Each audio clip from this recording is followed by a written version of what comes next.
In this video, I'm going to answer questions regarding residential dwelling given on rent.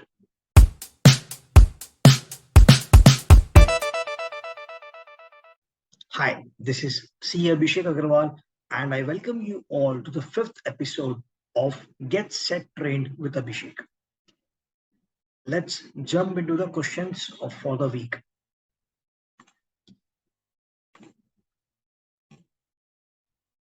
So before jumping into the questions, let's understand the changes which was proposed in the GST Council meeting and has become the law of the land. अगर कोई registered person को residential dwelling rent पे मिलती है, उस registered person को reverse charge में tax पे करना है. Friends, please keep a note of it. Exemption इसके पहले क्या था? Residential dwelling given for residential purpose is exempted from GST notification 12 by 2017. अब क्या चेंज हो गया? Residential dwelling given to a registered person, irrespective for residential purpose, irrespective for commercial purpose.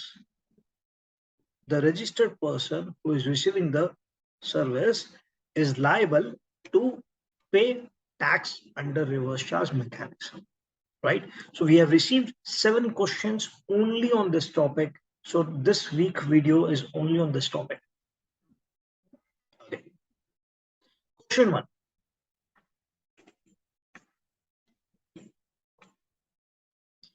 How to identify whether a unit rented out is a residential unit or a commercial unit? Friends, please note, this is important to understand.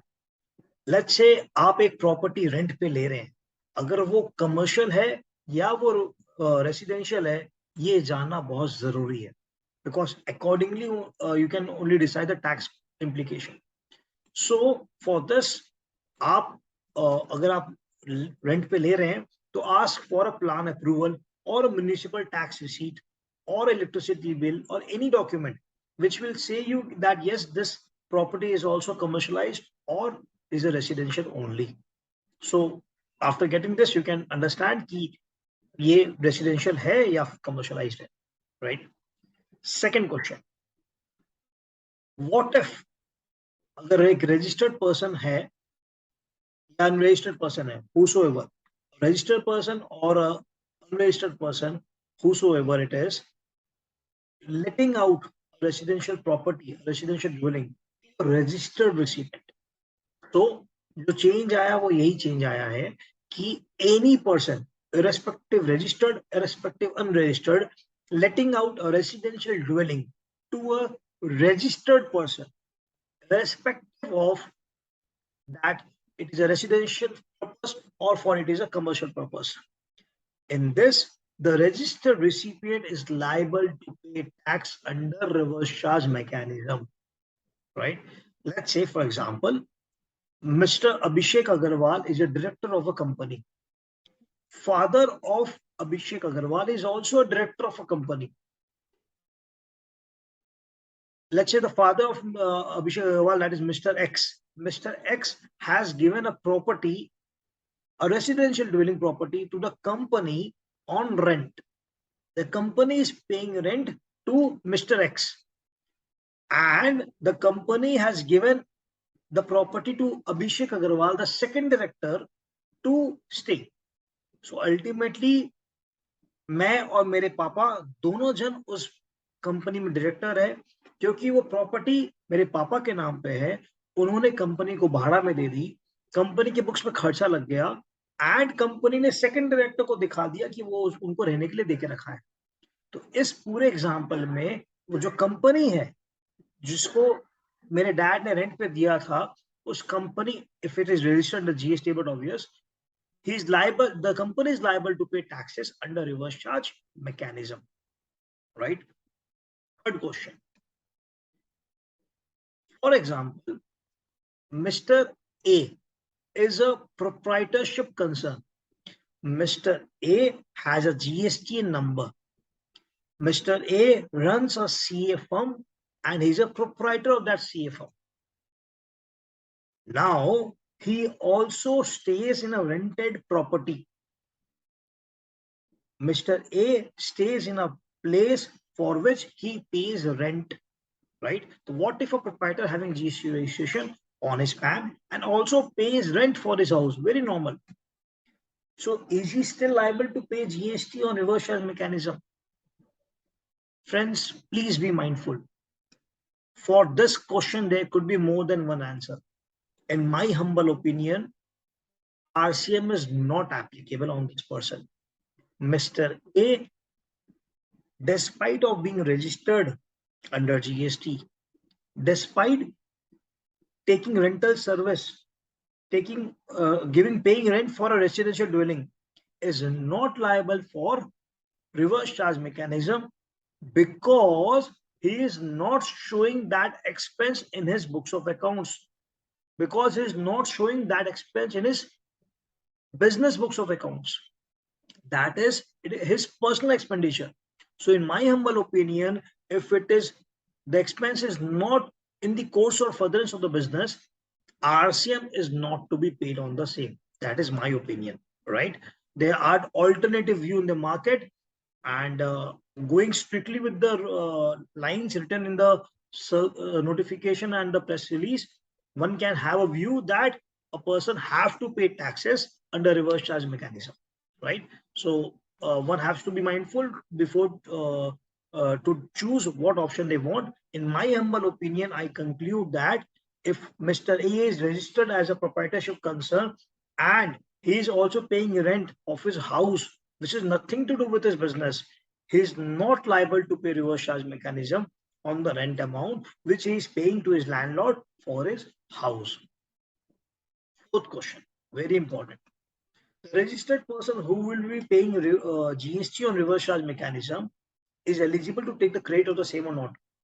So in our first example, let's say Mr. X and Abhishek, both director, has one company, and Mr. X has given the property on rent to the company. So the company is paying taxes on reverse charge mechanism.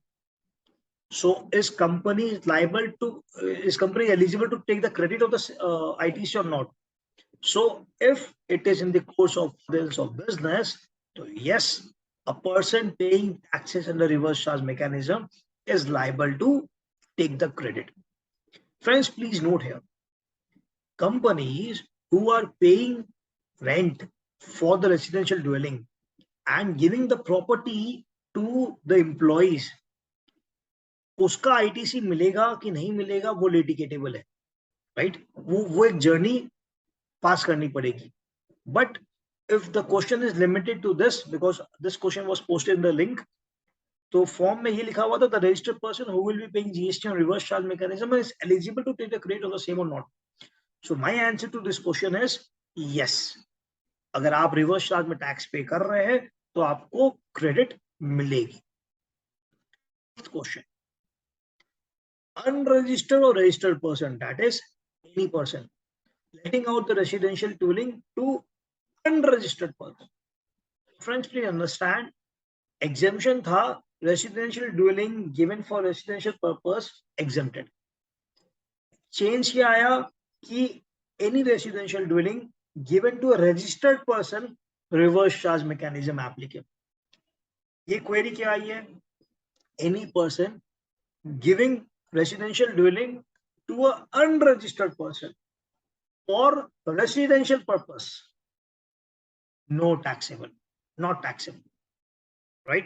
इसमें कोई tax नहीं लगेगा, right? Next question, registered person letting out residential dwelling to unregistered recipient for commercial purpose. कुछ business है जो आप अपने घर से भी कर सकते हो. Let's say for example a chartered accountant. A chartered accountant can operate his office through his house also. So let's say if I am a chartered accountant and I am registered, I am unregistered, my PAN number is not having any GST number, and in my house only I am running my office. and the landlord is a registered person. So yes, its may forward charge mechanism is applicable because the landlord, supplier of the service, is already registered. Since he is already registered, he is liable to pay, he is liable to collect taxes from me under forward charge mechanism, right? Seventh question is, if an unregistered person, in this scenario, the landlord also is an unregistered person, letting out a residential dwelling to an unregistered person for commercial purpose. So friends, please note, in this, the landlord will enjoy a exemption limit up to 20 lakh rupees. If his aggregate turnover is below 20 lakh rupees, he is not liable to charge any GST from me. But if his aggregate turnover crosses 20 lakh rupees, he is liable to charge taxes under forward charge mechanism from me and pay the same to the government. Right? So friends, this were the 7 questions which were posted in the link, and we have tried and answer the same. Whatsoever query you have, the link is given below in the comment box, in the description box. Please do post your query, and see you in my next video. Thank you.